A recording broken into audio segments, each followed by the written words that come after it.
Ladies and gentlemen, our guest speaker today is Education Supervisor 2 of Deped Region 19. She is happily married to Attorney San Norman Fuentes. She is a well-accomplished lady.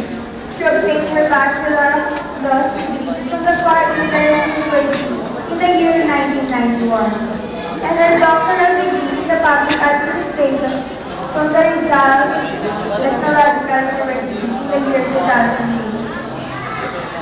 She has also a master's degree as a guest scholar in environmental education, earning from the Korean College in the year 2000. She started her professional career as a classroom teacher at the Arroyo High School in the year 1995 and was promoted as the head teacher of the Manila High School in the division of Manila in the year 2001. In June 1992, she became associate professor of Pangasinan at National Manila until 1994.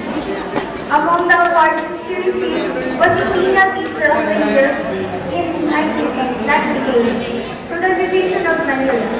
The Lions Club of the Manila was also awarded her Most Outstanding Teacher of the 365 Dex Manila. She has given lectures on the concepts of leadership and education, not only in the Philippines but also outside the world.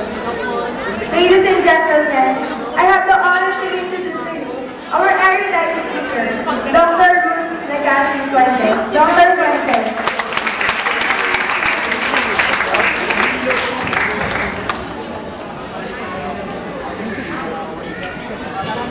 Madam Secretary the School Director, and President of Christian Family Center School, Madam Termulo, our school principal,